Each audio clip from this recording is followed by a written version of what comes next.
All right, good afternoon, everyone. Welcome to Story and Song.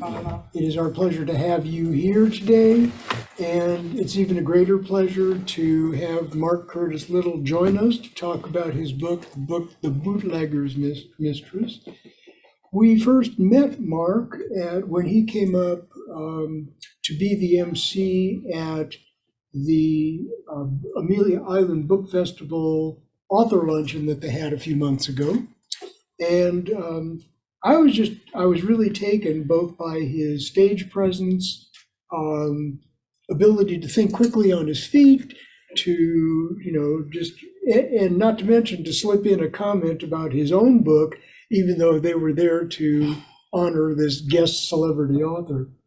So I just went up afterwards and we started talking about his book, and I invited him up, and he said he'd love to come up and join us, so we're delighted to have him. And I'm trying to turn my phone off, so if it goes off by mistake, I couldn't get it off. Oh, that's a good reminder. I think I'm going to do the same thing. Thank you for being here this afternoon, taking some time out to get a chance to listen to Marc and I talk about the spirit of the Great Migration, which is the backdrop for Bootlegger's Mistress.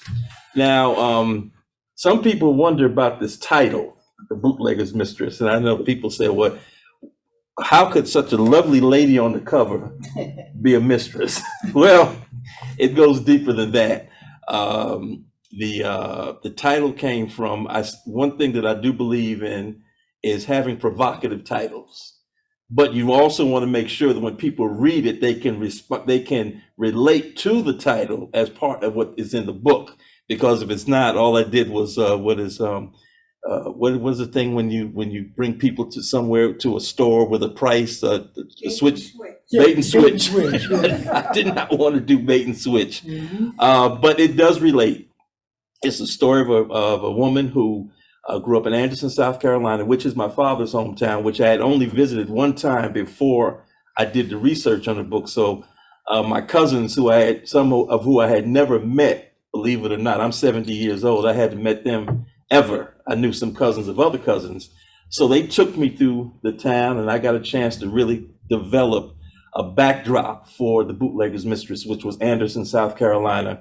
Jacksonville, Florida was the other backdrop. And then the final backdrop was Newark, New Jersey, which is my hometown where I grew up, was born, and I grew up for the first 18 years of my life. But the book was really a book that typified the essence of the Great Migration, of America's Great Migration. I hate to use it just without putting America's Great Migration, because that's what it was. The Great Migration, some people say it started in 1905, ran to 1970. Others say 1915 to 1970. And what it was over 6 million African Americans said, as Daisy Bates said in 1964 at the San Francisco Convention for the Democratic Party, I'm sick and tired of being sick and tired. And they said, we're going to pack up and we're going to go. And we're going to find out what this great North is all about. And they went places, Detroit, Chicago, New York, Newark, New Jersey, places all over the place north of the Mason-Dixon line. And there were two parts of it, from 1915 to 1940, when many of the rural workers, the rural people were going because they wanted to find a new place, New York and those places be up above the Mason-Dixon line. And then there was a second part from 1940 to 1970. 1940 was a pivotal year because, of course, the year later, America would be in World War II. And there were going to be the need for workers in the defense industry. And so these were people who could come up ready to work right away, and the wages were much better. Actually, you're going from nothing to something. So whatever they got moving up north was a whole lot better than what was happening in the South. My dad, as I said, from Anderson, South Carolina, he left high school to join the war effort in 1942. And when he went back after his ship was bombed in 1945, the USS Franklin, he went back and stayed 6 months in Anderson, South Carolina, making 50 cents a week.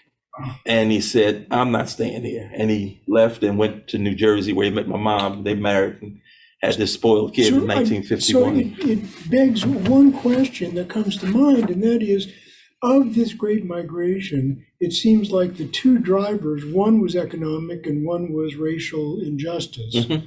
Do you have a sense of which was more dominant? Well, the racial injustice was difficult. From approximately 1895 to right in the early 30s, maybe the mid 30s, there were 3,500 lynchings that they could document of Black women, men, and children. Yeah. The other part of it was the taking of land. Yeah. People would actually who bought land after the Civil War during Reconstruction actually lost their land sometime in 1876 during the Great Compromise between Rutherford B. Hayes, who wanted to win the election so badly that he cut a deal to get Florida and Louisiana to turn over their electoral college votes to him if he agreed to take the troops out of those two states during Reconstruction. So they lost land, and the land was never purchased; it was just taken. Yeah. So those kinds of things happened, and they permeated over the years till you got to 1915, as I said, which people document as the beginning of the Great Migration. But right after that was the end of World War I, and many of the Blacks who fought in World War I wanted to come home, and they came home to the same thing they left. I don't know if you remember the song, "How Are You Going to Keep Them Down the Farm When They've Been to Great Gay Paris?" Well, that was actually a song about Blacks who said, "I'm not going back to America, I'm going to stay in France," although they encountered a lot of racism in France as well. But then there was the summer of 1919, which they called the Red Summer. There were, I can't document it completely, there were more than 75 race riots and not just in the South, in the North as well. Yeah. And this really turned a lot of people off. In this book, I talk about it somewhat. And once again, this is a novel, so it's based on some facts, and then it's based on fiction and my storytelling as well. The father of the bootlegger's mistress wanted to make sure that people who were being treated poorly got out of the South. So he created a 20th century Underground Railroad. And he learned how to do some of the things because he played baseball with a barnstorming Black baseball team out of South Carolina. And he traveled from all over Birmingham, Atlanta, Indianapolis, where they had what they called at the time teams in the Negro baseball leagues. And he was, at the time he was doing that, he was getting in touch with restaurants, hotels, which are owned by Blacks, because whether people realize it or not, even though there was a lot of, quote, institutional racism, there were a lot of people who owned property and owned businesses who lived in the South. They were confined to the areas, but they had a captive audience because the store owners in the downtowns didn't want them in there, so they came and they bought their goods and services from African Americans who made good money. And that's the story that is kind of entwined in this book, is that when I told my cousins I was going to write this book, I got a lot of pushback because they said, "You're going to tell some stories about the family. You know, we don't know how what grandma did to get from a place called Twin City, Georgia to Newark, New Jersey at the time." And quite frankly, we still don't know. She had 11 children. And for some kind of way, she had enough money to bring those children from Twin City, Georgia to Elizabeth, New Jersey. And they bought a home within 2 years. Now, I don't know the story. And as they used to say on In Living Color, I ain't one to gossip. But I'll just tell you, there was a story behind that story. Well, that was certainly one of the questions. And that's not, my family's not the only story. There's a lot of stories. Yeah. Go ahead, It's Mark. just one of the questions that was on my mind in looking at the book is just, how much of your own family history do you know about, and how much did that influence the way the story unfolded? Well, I had to do a lot of storytelling because I don't know about many of you, but in my family, the whole issue of leaving the North and coming South was very hush-hush. I was the oldest in the household, so perhaps my mother and father talked to my sister and brother more about than they did with me. But I knew very little about that. I wasn't allowed to go down south because as I got a little older, I became quite rambunctious. And my mother had, I know this sounds evil, but sometimes you gotta, Willie, as you know, you gotta take those little boys, those boys of color, and you gotta really make them know that there's certain things they don't want you to do. I wanted to go down south. Oh my, I want to go down south to see my cousins in Asheville, North Carolina. I want to see the ones in Anderson. And she would always pull out that Jet magazine. And you know what I'm getting ready to say? With Emmett Till on the cover. When Emmett Till's mother, Mamie Till, said, I want the casket to be open because I want America to see what they did to my child. Jet magazine put it on their cover. And my mother, and I was younger, would pull that magazine and said, this is what happened. Why you don't want to go south. Yeah. It didn't scare me because I ended up going south on my own at 16 for a little while. Were your folks born in Newark? No, they were born. My mother was born in a town that was, there were two towns before she was born, a place called Summit and Graymont, Georgia. They ended up merging in 1921, and she was born in 1925 to a place called Summit, Twin City, Georgia, which is still the same, the name of the town now. But you mentioned your grandma getting out in 1937. That's when she moved to New Jersey. Yes, okay. Yes. My mother had 4 siblings who were older than her, who traveled with them from Twin City to Jersey. What was interesting, they had a brother who left mysteriously before they even went. So actually 10 went with my grandmother. I never knew about Uncle Dave and what happened with Uncle Dave. There can be a lot of things conjured up, and I've kind of threw a kind of little dig at it in the book about, but I didn't use his name in the book. But you had a lot of opportunities to fill in the blanks, because there are things that you didn't know. Yeah. And that would be kind of fun to make up a story about. Well, that's what it basically, I did in the book,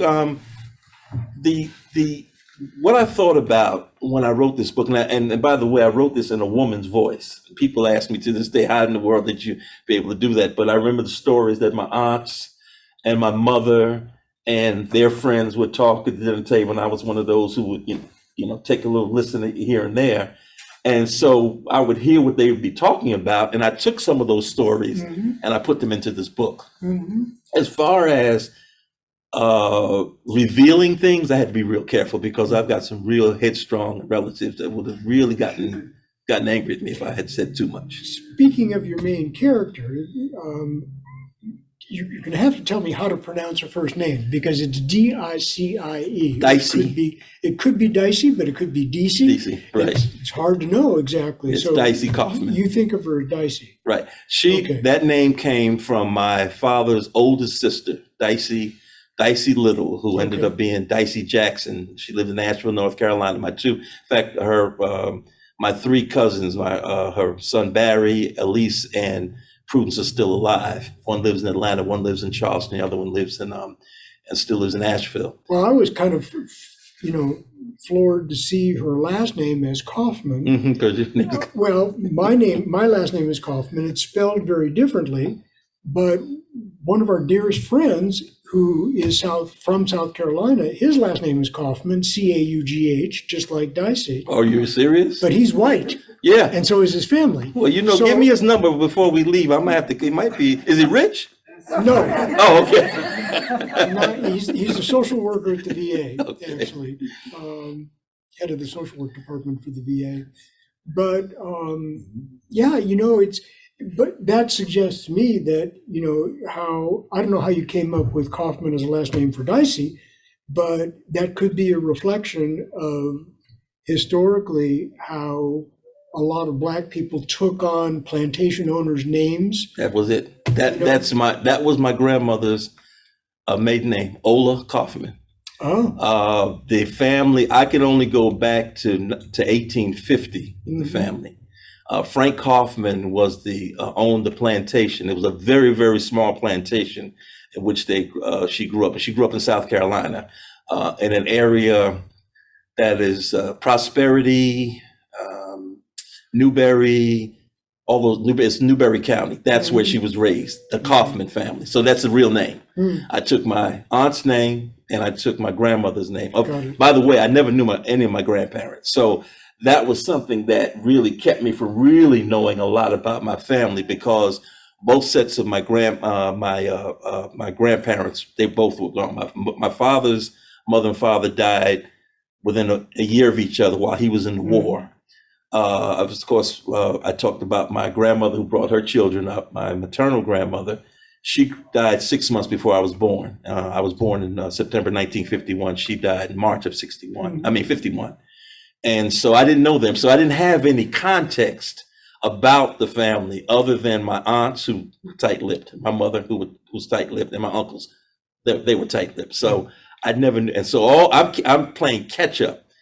But the thing I like about the Great Migration, and I like to really get into that, is that there are so many stories about the Great Migration that there's no way in the world that it's not included in history books. I mean, you take the Harlem Renaissance, you take Brownsville in Chicago, you take, and I'm just naming just a few, you take North and West Philadelphia. All of these places prospered because of the Great Migration. Denzel Washington's family is from Virginia.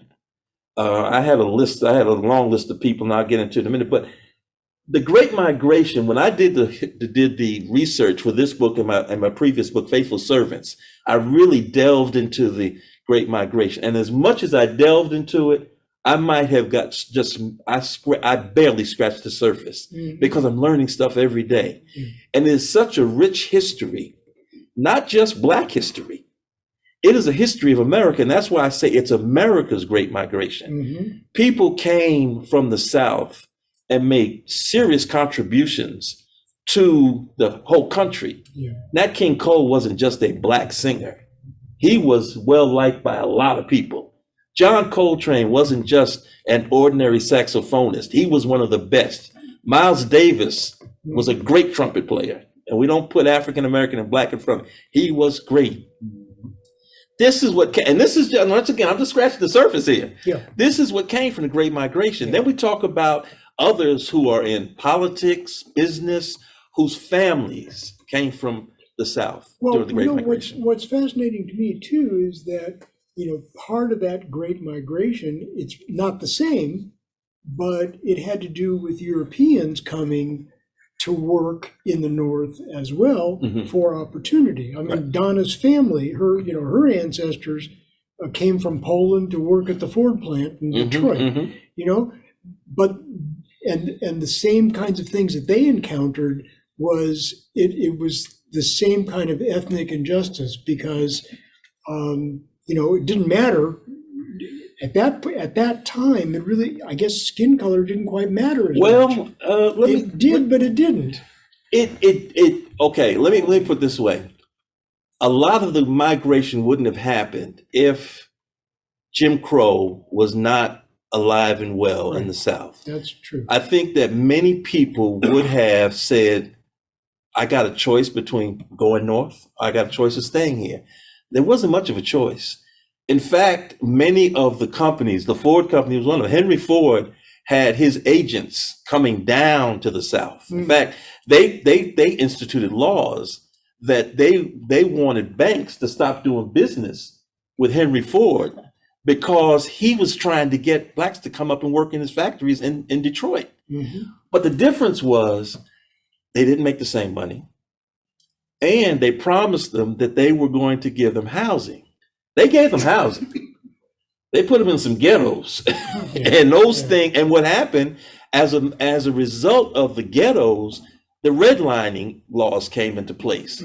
So when they started making money, they couldn't move anywhere outside of their neighborhoods. And like anybody else, people want to move up. They want to move like the Jeffersons, moving on up. They want to move, but they couldn't. They had to stay in their neighborhoods. Now, there's a pro and con to that, because people say that had they stayed in the neighborhoods, they would have had thriving businesses today. We don't know. But then you look at what happened in Greenwood, in the same kind of thing, where people stayed in place. They built it up. Absolutely. They prospered, Absolutely. and the white community couldn't stand it. And in Wilmington, North Carolina, in 1895, Yep. and Atlanta in 1906. Yeah. And that's why I'm saying that the Great Migration, and I want to be very careful when I say this. The Great Migration, although it was, as is typified, as a group of African Americans, over 6 million, decided they had enough. However, their journey made America, and I say this without being funny, but it made America great. Sure. People won't believe that. But you have to do a deep dive. You have to do your history, because when you really see who came, and they weren't just Democrats, they were Republicans, independents. In fact, Robert Abbott, whose Chicago Defender might have been the newspaper could have been called the clarion call for the Great Migration. He ran articles about what was going on down south, and in Chicago, they would say, "Come to Chicago, we can get things done." But they got this, and there's many references of the Chicago Defender that Carrie, the alter ego for Dicey Kaufman. Carrie actually read the Chicago Defender because she wanted to know about the North, the nice clothes, the schools they were going to. And ironically, what happened with the reason the Chicago Defender was being available at churches in the South and businesses is because the porters on the trains, they were being paid to bring the papers illegally, but they brought the papers and they distributed the papers. So this Great Migration wasn't just a bunch of people packing up their last bit, throwing it in the car, truck, and going. It was organized. It was organized well. And when you read the story of it, and like I said, I just scratched the surface. I would love to be able to see Ken Burns do something on PBS about the Great Migration, because that would be fantastic. Well, and I think that's the value, to some extent, of the 1619 Project. Yes. And Nicole Hannah-Jones, that work is telling the untold story of how Blacks in America really did make America great. And it is an untold story because those voices were never acknowledged. They were never heard. Right. Yeah, it's an amazing story. We can talk for hours. And when I say hours, I mean many, many hours. And I just took the Great Migration because I had two families that actually were involved in it. And really what gave me the idea, and I credit my wife, Zandria, Zandria's family traveled. Her father was a pastor who had the reputation of turning churches around. He was brought into many churches in the South, and he would come and improve those churches. And he would always get a call, "Come to our church." And this was before she was born, her brother. But by the time he was in West Palm Beach, he was called to Newark, New Jersey to improve the church there. And he ended up staying there 51 years and did a fantastic job. He's well known in Newark, New Jersey, throughout the state of New Jersey and throughout the country as a person who really can make churches work. They traveled during the Great Migration. And she was asked during a celebration in Newark to give a presentation. And I'm going to do a little bragging here. There was an activist in Newark who is well known, nice guy. And he had a session and she had a session. Well, she kind of had more people at her session than he had. I mean, by a lot. But the presentation that she gave, she talked about the various clubs in the northern churches, because many churches, Black churches, they had clubs, the Alabama club, the Florida club, the South Carolina club. So people who came, they could get together with these people and know, and probably find out they had some relatives. So many churches did that. I know in Mount Teman AME Church in Elizabeth, New Jersey, where I grew up, my mother was the head of the Georgia club in our church. So Zandria gave this sterling presentation about the people that who she met as a child in that church, who came from places that we talked about that were along the journey of the Great Migration. And we went to an exhibit that was in middle schools, Belmont Runyon Middle School. Yeah, Belmont Runyon Middle School in Newark. there was an exhibit, and while she was talking to some people there, and this wasn't during the presentation, I was looking at all these pictures and I saw the stories. And I said, man, that would be a great book. I went home, started researching, doing some stuff about my family, and I said, okay, this is what I'm going to do. And of the 7 books I've written, this book is the one that I feel has been the book that is going to take me to another arena in writing, because I really love this book. Let's go back a little bit in time, and talk some about your transition from public relations and radio broadcasting when you decided to. Now, did you become an author and write your first book at the same time? No. Or had you retired already and just decided you were going to devote yourself full time to writing? I hadn't retired. I was working part-time at a gospel station in Jacksonville, WCGL. So I was still working part-time, and I was working a couple of jobs because it's going through what I call a very dark period of my life. And I was actually subbing right here at West Nassau High School on a regular basis. They were calling me all the time. So, and I had never taught. So this was part of this whole process of work. But I had already written my first book, Don't Blink When God Calls. But going back to my previous career, radio, public relations, and that, one of the things that the guys who were in radio during that time, and my friend Willie Sapp can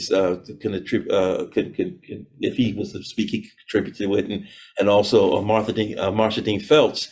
The disc jockeys who were working when I came into Jacksonville at 20 years old, they weren't there. They told stories. They didn't just introduce the records and say who did it. They told stories. And so that's why they were so popular. They were like, they were bigger than the mayor in many of the Black communities, because people, they heard the stories and they related to that in between the records, what they would call back in those days platter chatter. And so they always told the story, and I came up that way. So because I came into the business at that time in 1972, I picked up the same thing. I also did play-by-play sports for high schools. And once again, that's something that you have to paint story, because you're on radio, and radio is nothing but painting a picture for the ear. And so what I learned all that. Then I went into my own business, public relations, and I had to, of course, write speeches and write op-eds to the editor of the newspapers and all kinds of different things for my clients. So writing was all part of my life of my adult life. I won't even go to tell you how much writing I did when I was a kid that I thought was going to be a big deal. So that was an outgrowth. The writing was an outgrowth of all that. But what really drove me is one day I was sitting at my computer at home. I had really made a conversion to Christianity. And I just had this burning desire to say, Lord, am I doing enough to get your word out? And I told this to a newspaper reporter when he interviewed me about my first book, and he said, "You thought you heard God?" I said, "No, I heard him." And I heard him say, "What would you do if I told you to spread my word? Would you back up? Would you say no?" And I said, no, I wouldn't back up. I wouldn't say no. And that's where the title "Don't Blink When God Calls" came from for my first book. It's a very amateurish attempt at writing, but I think it's but I think those who got the title and read the book, they got the message. So that's how it started. But writing has been a part of my life for a long time. Give you an aside, my mother, who never finished the 8th grade, was a tremendous writer. She used to write letters to the editor that you would see stuff and you said, Clara Little wrote that? She was an excellent writer and also a good speaker. So I probably picked that up from her unknowingly, and that's how I started writing. Then you had about 6 more novels before this one. Yes. Did the inspiration, was it faith-driven inspiration for most of the first two were. The first two were. The third one wasn't as faith-driven as those first two. But that one came, I had to leave Jacksonville to go take care of my dad in 2010. My mother had passed away 11 months before that, before I came, and he was really having a tough time. But little did we know he was in the throes of dementia. And when I went back home, 40 years, this was so funny. I had stayed away for 40 years. If you know about the Bible, Moses stayed away for 40 years when he killed the Egyptian. Yeah. And so I came back, and my friends treated me as if I had never left. It was like I never left home. And it was amazing. I had been gone. I left home in 1970 to go to college, went to California. And I essentially never really came home. I mean, I came home for visits and everything, but never did live. So they treated me as if I had never left. So the third book I wrote was called Magnificent Redemption, because I felt that because of everything that happened, my mother passing, my dad having his issues, that somehow God was redeeming me. And that was the name. In fact, that's the book I really love, is Magnificent Redemption, for a couple of reasons. One main reason is that my wife and I met at the time I was writing it, and we used to spend nights. When I would get off, I had this part-time job in New Jersey. We would spend nights going over the book and editing and doing whatever we called ourselves doing. Over the phone. Over the phone. That's right. I'm sorry. I'm sorry. That's right. I'm sorry. Let me make that clear. Over the phone. She was in Jacksonville. Okay. And that's a long story. We won't get into. That's a real long story about how we met. But it was over the phone. Thank you, dear. And then after that, we would have our conversation between the two of us. It's an amazing story. But that book really got the juices flowing to start talking about the Great Migration, because I heard so many stories of my friends, stories I didn't know because I hadn't been around them, about their grandparents and stuff. And I wrote this book, and that was it, Magnificent Redemption. That was the name of it. And that spurred me to, after Obama, Faithful Servants, and this one. How does two editions of Faithful Servants, and that's what made it seven books. Okay, got it. How does Jacksonville factor into this story? Jacksonville, Carrie. So Carrie goes from South Carolina. Right, she had to leave on the train, almost like the midnight train, because of what was happening. And Nappy Eddie, her little boyfriend, smart as a whip, as you'll find out as later in the book, he got her out of Anderson. He gave her a note. Instead of taking the route that, if she had taken the route that was normal, she would have been discovered. He put her on a freight train going through Augusta, coming down to Jacksonville. So she ended up in Jacksonville, and her name was changed from Carrie to Dicey Kaufman. Got it. Yeah. That's where her name was changed. Okay. And she spent 8 years in Jacksonville raising a child, because she was pregnant when she left, and although she didn't know it, but 9 months later, she had a child in Jacksonville. She lived with a Jewish woman who lived in Springfield. Okay. And this Jewish woman took her in, even though the people at her synagogue had a fit about it. And she had, of course, to hide her identity. She was her living maid. But she was, the Jewish woman was part of this 20th century Underground Railroad, which she finally told Dicey at the end of when Dicey was getting ready to leave to go to New Jersey. She told her that this was all orchestrated, that her father wanted her to go to Jacksonville. So that's how Jacksonville, and in it, when she got ready to leave Jacksonville, she talked about her experience in Jacksonville. As I said, she lived in Springfield, but she spent a lot of time at Wilder Park and Wilder Park Library, and sometimes she would go down to American Beach, and she saw the elite of the Black community live. And so that's how Jacksonville was interwoven into the book. Give me a sense of the time frame, though, because the story opens with Dicey being in her mid-80s, I think. In actually 95. 95. Yes. Okay. Yeah, I was off just by a couple of years. Well, it's a good thing that 90 is the new 60 or something. So, would you consider the book opening with her at 95, modern day, I mean, was Yes, that it was 2020. Okay. So the year that she would have left Jacksonville for Newark would have been 19. She left in 1951. 51. Right. So that predated the race riot here in Jacksonville, which It was was 1969. 60. Was it 69? Never. Oh, you talking about axe handle? Axe Oh, that was 65, 1960. Okay, I thought you meant Yeah. the riot on Florida Avenue. No, yeah. Okay. No, I'm thinking of it was never about a hot dog and a Coke. Yeah, that was 1960. Yeah. Okay. You're right. So yeah. Yeah, she was already gone. She was gone, but obviously there were still plenty of racial issues going on here.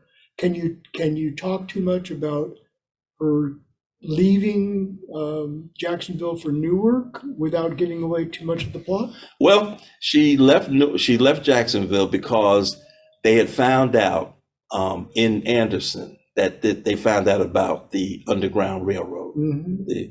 I don't want to give away the plot as to how they You found can't. out. Yeah. But Mrs. Deslinsky, who was the Jewish lady, said, "You're going to have to go." But she left her son there. And there's a story behind that as well. The Okay. child that she had, that Mhm. nobody knows whether it was from the rape or whether it's her and Nappy Eddie, which there's a part in there with Nappy Eddie. When you read the book, you'll find out. But no, she didn't leave because of any racial violence that was going on in Jacksonville. Although right around the time she left was when Harry Moore, who was the past president of the NAACP, he and his wife were home on Christmas night, and their home was bombed down in Central Florida. Mhm. And that kind of unnerved Dicey as well, because that's when she knew she would have to leave. She didn't want to leave her son, but that unnerved her because it made her reminded her of what had happened to her, a thing she had seen in Anderson, South Carolina, when she was a young girl. Mhm. What else about the book do you want to throw in and talk about that you think is I want relevant? to tell you, it's a good book. I want to be honest, it's a good book. Are you going to read an excerpt? I can. Let's see. Let me see what would really. And I didn't come to read, but I'm going to find one that'll give you an idea of. Oh, that does prompt another question Go while ahead. you're looking, because part of the book, I mean, a good part is written in dialect Yes, of the time. I caught a lot of grief about that, by the way. Well, so let's talk a little bit about, number one, how you mastered that dialect, how you captured that voice, and then you can talk about the grief. Well, it's interesting coming to Jacksonville, Florida in 1972, and having never come north, but knowing people south, knowing people who came from the south to the north, I was able, over the years being here, to craft a pretty good dialect of Southerners. Wouldn't you say that, Rockman? Absolutely. And I can do, I can tell my wife, I sit around sometimes and play around with a little about what I did in this book. But what moved me to do the dialect is because I didn't think that the book would have authenticity if I didn't at least touch it. But I didn't do it without doing some research. And I went back to Their Eyes Are Watching God. If those of us who know about that book and read the criticism that Nora Zeal Hurston got from that book, and she got it from her fellow compatriots in the Harlem Renaissance. Richard Wright was just a son of a gun with her about her writing in dialect. I think he said something like, "It's as if you're dancing to the minstrel tune of the racists," something to that effect. Mhm.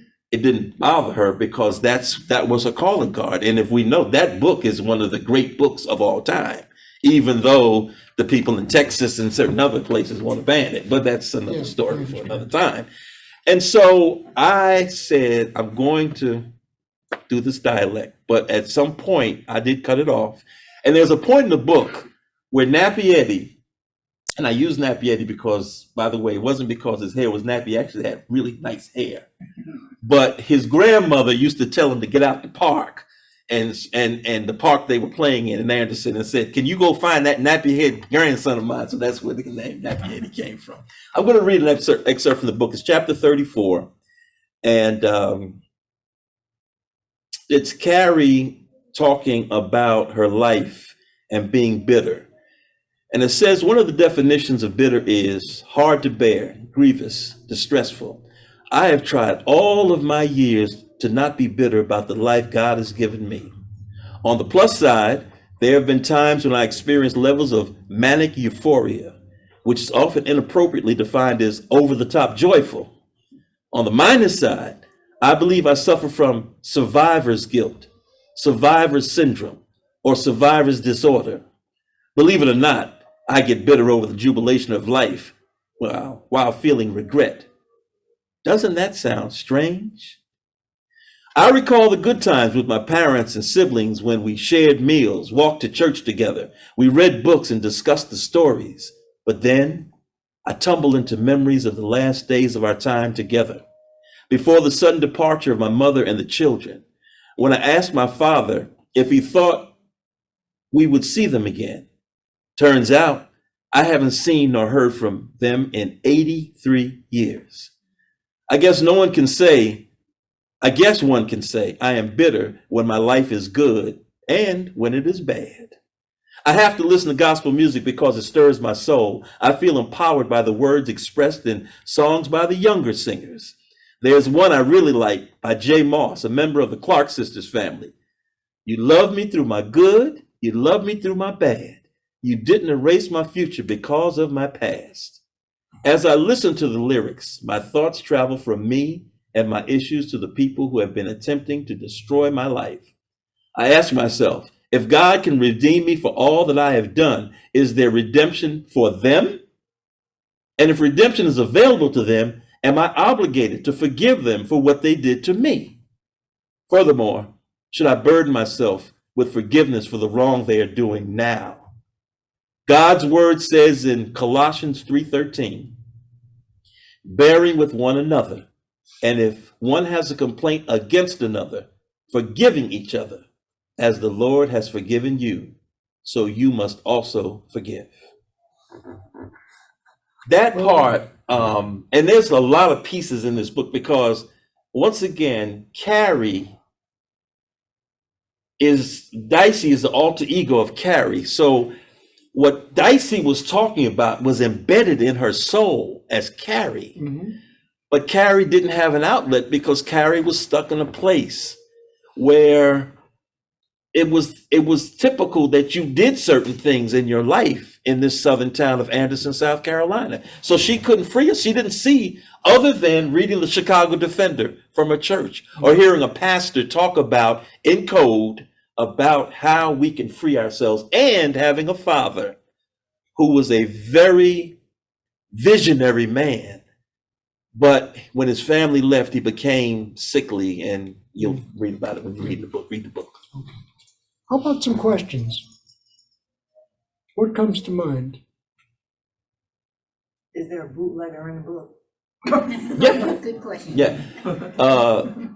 What was Tommy Joe's last name? Tommy Joe Butler. Tommy Joe Butler was the bootlegger. But Tommy Joe Butler was a typical, like a Civil War relic. He was a person who owned a lot of property, but he couldn't own Hallie, Dicey's father. Hallie was a man who had property, and they tried to take it from him, but none of them had the bill of sale for the property. Nobody knew what the bill of sale, and I'm not going to tell you what the bill of sale was because it came up at the end of the book. But he knew this, but he never told Tommy Joe, because if you put Tommy Joe Butler and Hallie Lacey in the same room with a teacher, Hallie Lacey would walk miles on him, because Hallie Lacey was a very, very smart, a brilliant man. And this is the type of father she had. And so Hallie had to find out how Tommy Joe Butler was earning his living. So his daughter ended up working for this man. They had a plan. Of course, the plan with the rape didn't wasn't part of the plan. But it happened, and you'll see in the prologue of the book. In fact, I open up with that in the book. As although it didn't really say he raped her, but you kind of figure out it probably between happened. the lines. Yeah. So he was the butler. He was the bootlegger. He made his money off bootlegging liquor. He made his money off cheating people out of their property. And not only did he cheat black people out of their property, he cheated poor whites out of their property. So he wasn't a very nice. He wasn't he wasn't liked very well. But everybody was scared of it. But you'll see toward the end what happened.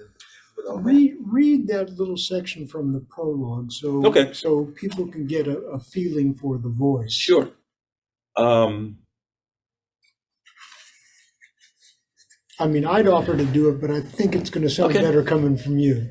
Carrie was counting the money after Mr. Butler's office closed. The quiet of the building was somewhat chilling, just as the events of the day were frantic. Hours earlier, watching from another room, Carrie witnessed an argument between her father and Mr. Butler. Her father, Hallie Lacey, had warned the white man to stop making suggestive remarks to his daughter. Butler, whose attitude toward blacks typified the mindset of many Southerners in the United States during the 1930s, told Mr. Lacey that he was lucky he didn't take advantage of her, since she had been sending messages in the way she dressed while working for him. "You need to leave me alone," Carrie had told Mr. Butler as he walked toward her. The only light in the tiny room came from the moonlight in its half phase. "You not going to do anything because people have been noticing how you dress when you come in here," Mr. Butler had whispered. "They know you been here all times of night, and they done seen you with me when I be gambling. Ain't nobody going to know what I did because you can't tell. Now you might as well go on ahead and take off your clothes if you don't want me to tear them off you." Carrie realized she was in no position to ward off Mr. Butler's advances. She was only 15. Many townspeople already gossiped about her father's wisdom in allowing her to work for Butler, but she knew of the plan her father had conceived. Carrie also knew that if her father ever discovered Mr. Butler had done anything to her, his life would be in danger. No matter what penalty he might suffer, her father would defend his child's honor. That's the opening, the prologue. So you can get a sense of who this Tommy Joe Butler was. And it was interesting because Tommy Joe Butler didn't last very long in the beginning, although he was a main character, but the way his demise came about is one that will really shock you. That's the kicker. So we have a couple minutes, but to talk about, you mentioned getting a lot of grief for writing in dialect. What was that about? Well, I probably can get some people in this room to tell you why. I don't know, they may not have had a problem with it. I had a very good friend of mine, been supporting me from day one. She told me, she said, I had problems with that dialect because it's not dinner table conversation to talk as we set up North Country. Mm-hmm. That's just not something that's taken too well. And I jumped in that pool, and thank God that so many more people said that they appreciated it. What they did say was they were glad it didn't continue throughout the book. Mm-hmm. That I did have a cutoff point. Yeah. So that's in the family, and some of us in the family don't like that. Well, and I think many of us in the family don't like that. I think historically it was probably the case that for a lot of Black people, they had to master a way of talking and a dialect that would allow them to gain more acceptance in the white community. You hit the nail on the head. That's it. What they didn't want, what they never wanted to be as if I can use the word boisterous, mm-hmm. They had to have it in a way that says, yes, sir. No, sir. Yeah. Okay, sir. I gotta watch out for what's happening, sir. That's not taken well. Well, I learned some of that from my own family, believe it or not. After I was given up for adoption, my birth mother married a black man and had 4 kids with him. So my siblings that I've reconnected with that family are black. One of my brothers, his job was he basically was a country radio disc jockey in Missouri. And on the radio, you would have no clue whatsoever that he was a man of color. He just didn't sound it. On the other hand, I have a white nephew who was one of only 2 white students in an all-black high school. And if you close your eyes and listen to him, you'd swear he was black. So it's just a fascinating dynamic when you just think about how language affects your ability to, to what you want to do with your life. Yeah, and that's what, and once again, if we can go back to the Great Migration, those are the stories that unfortunately are not told other than in closed circles or in these kinds of settings. They need to be part of the historical perspective.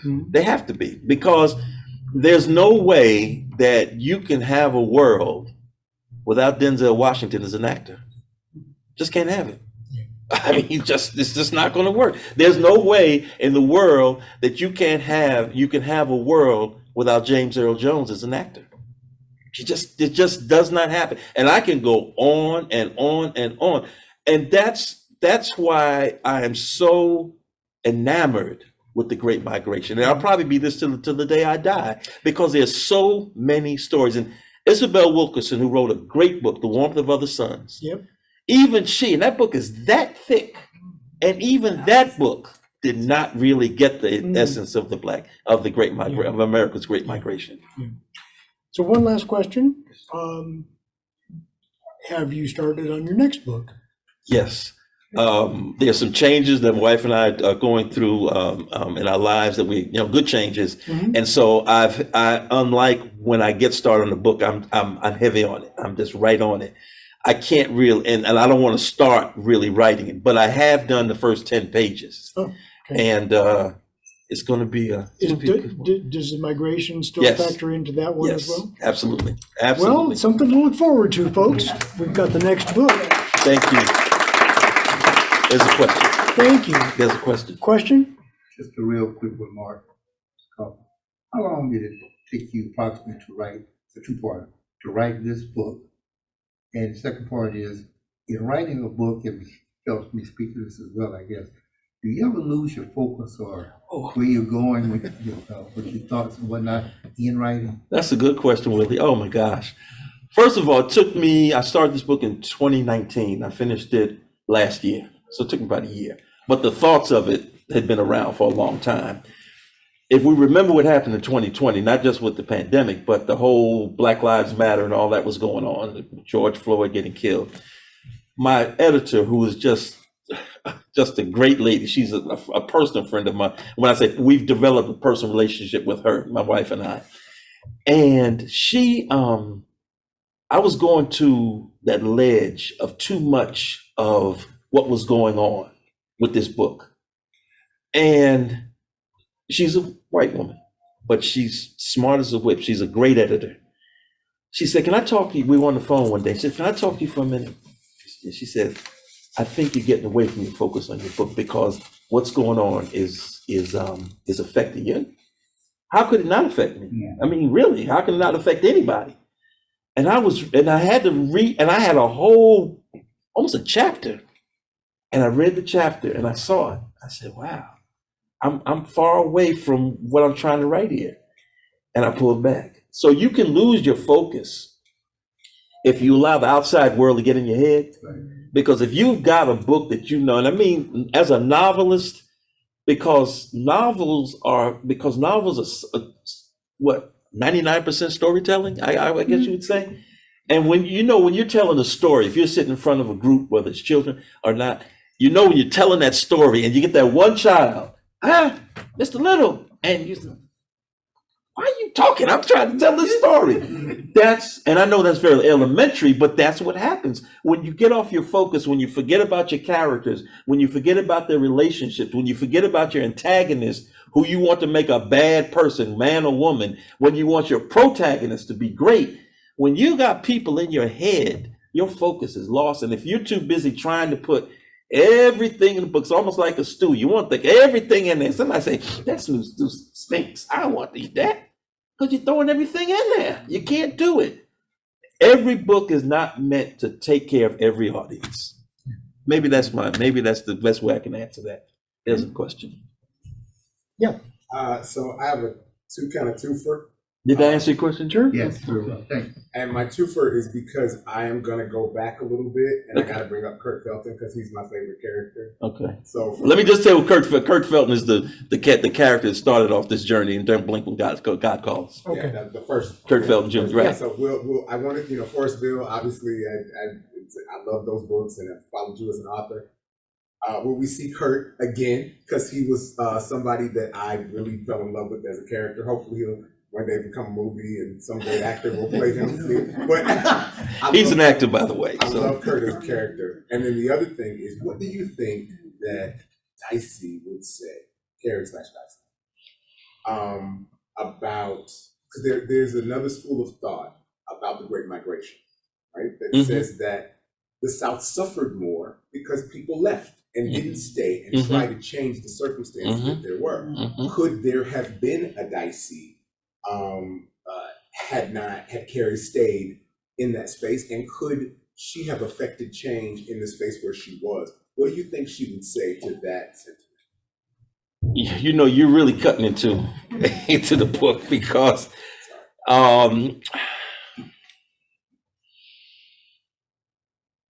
Carrie would have been able to do some things in Anderson, South Carolina, but had people like Carrie stayed, we might not have had a Dr. Martin Luther King.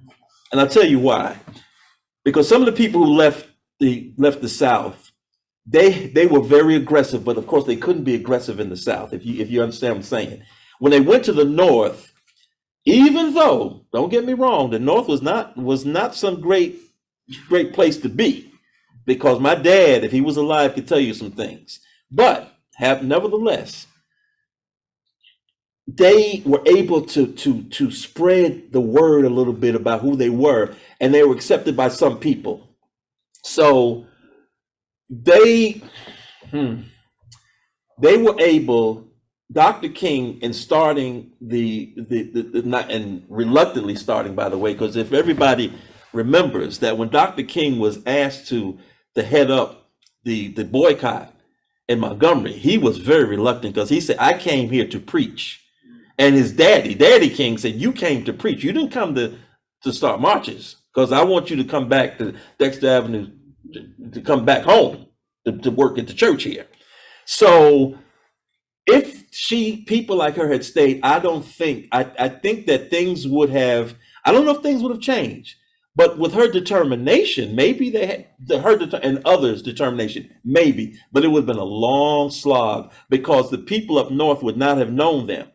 The people up north knew them because there were people like Adam Clayton Powell, who was a magnificent preacher and a fantastic politician. In fact, if some of the politicians followed some of the stuff he does, although he was a little edgy, I think things would change a little, because he didn't take, as they say, tea for the fever.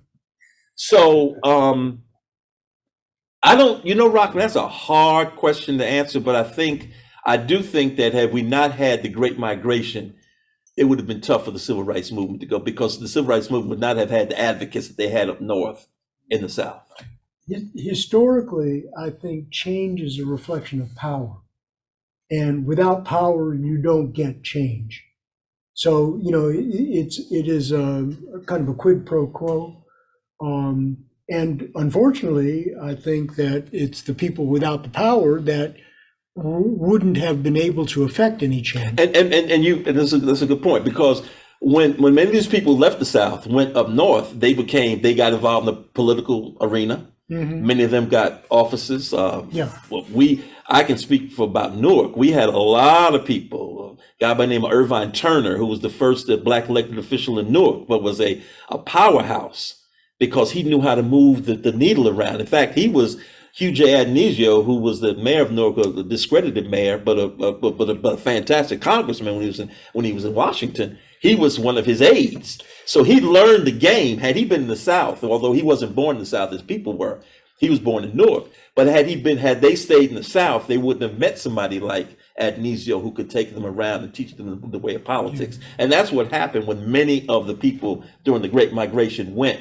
They got in power in Harlem, in Newark, Gary, Indiana, parts of Chicago, Detroit, and they learned that game and they understood it. And therefore, when Dr. King needed to come to places like that, he had willing advocates. Had they not been there, it would have been a tough slog for him to do that. I think a lot of people don't even understand or don't realize that here in Fernandina Beach in the late 50s, the black community, I mean, there was a black mayor, city commissioners, they were very active in politics until the white boys took over, Well, it's interesting. It's interesting you say that because they were able to take over because they knew they kept the power. They kept the power, whereas there was some shared power in some of the places above them. Not a lot, but there was enough where you could, you could get in and make things happen. Yeah. My parents were very strong in politics in Newark, so I learned that game.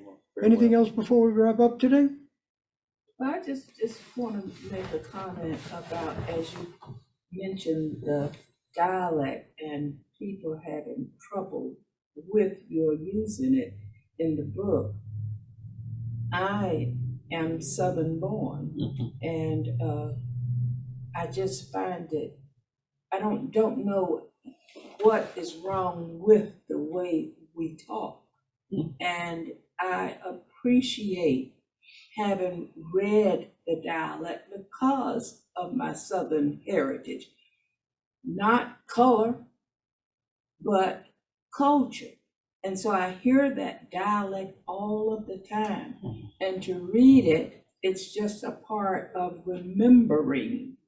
And I just appreciate it when I see it and being able to interpret it. We talk about people and we say, like Gullah Geechee, and not realizing how long that line comes to bring about the Geechiness in you. And so I really enjoyed the rich dialect that you used and that you brought back because, I'm here in Big Mama. And now Marcia is Big Mama, so I don't get rid of my culture. And that's a gorgeous, lovely, painful story. And I'm just sorry we didn't just get to hear more about Mr. Butler and how his family, that was a real shocker when I found out about the Butler's son, Butler's daughter, Butler's wife. And here he's the great I am, and he wasn't Jack. But and that was and that my mother told me about somebody like that. See, that's what I'm saying. That's why I had to be very careful with my relatives because they were not privy to the conversations I had with my mother. And it took a long time, by the way. My mother did not tell me a lot of stuff until around 2001. When she really opened up to me, and she only had 8 years left in her life. And she was telling me some stuff that, and there were times when I wanted to say, I said, Mike, why didn't you tell me this 40 years ago when I asked you about this stuff? But that's the way it was. Yeah. And there's some families, they open up and tell everything. But I will tell you this much, a grandmother, a grandfather is nothing to sneeze at because they are the ones who will tell the mamas, child, you shut up. Let me tell the story. I don't know. I'm going to tell them. I didn't have a grandmother. And those who I knew have grandmothers, and I hear the stories about grandmothers, I'm jealous. I'm real jealous. But I can't go get her back. She died in 1951. So anyway. Yeah, Hope. Yeah, Mark Twain was criticized for using dialect. Yes. Not considered a great writer because he used dialect. Right. I think Richard Wright wanted to you know, I'm from Harvard or whatever. I mean, he was very educated, and Yeah. he was New York, and he got involved with the Communist Party, right? Well, yeah, he And so definitely he wanted did. to fit- Paul Robeson didn't, but he did. Yeah, he yeah. wanted to fit in. And plus, North Holston was a Republican. They didn't like that because this was at the time when blacks found out the Republicans were just as bad as the Southern Democrats, and they were hot. But Zora Neale Hurston said, "Well, I am who I am." She was a very independent woman, Yeah, and she died a pauper because of some of the stuff that happened to yeah, her. they smashed her. Oh, they treated her badly. Smashed her Yeah. publishing. They treated her badly, and she was. And when you read her, and now with the was it Back of Room? What's the book that they found that she wrote years ago, and it just came out about a few years ago? Was it Back of Room? Yeah. And I'm sitting there saying, but once again, that's what made the Great Migration so good, is because you had that give and take and that push and pull. Everybody wasn't marching in lockstep. And that's why I'm saying that it really turned me, because I'm not a person who walks in lockstep. I like to see the friction, because I think out of great friction comes great people. And if you don't have that, you can't, I just don't think you can survive. You've got to have somebody who says, no, I don't agree with that. Well, why don't you agree with that? And then have the great debate. That's what the Great Migration was. And that's what we had in this book. If you remember some of the conversations that Dicey had with her friends from up north. Remember the lady, I'm not going to give away anyone's book, but they had this conversation, and she had talked about country people. And so Dicey, knowing that she came from the South, they didn't know it. What's your problem with country people? Why are you talking that? Well, they came up here, and he did all this stuff, and that woman that lived in that place, and she had the chicken in the backyard, and you remember that conversation? Dicey said, so what? That's those kinds of conversations happen quite a bit. And I think that's why I call the Great Migration America's Great Migration. Because too many people are trying to pigeonhole it. Too many people profited in many ways, intellectually, economically, because of the Great Migration. Great note to end on. Thank you again for joining us. Thank you all. Appreciate it. Mark is going to be at the table autographing books.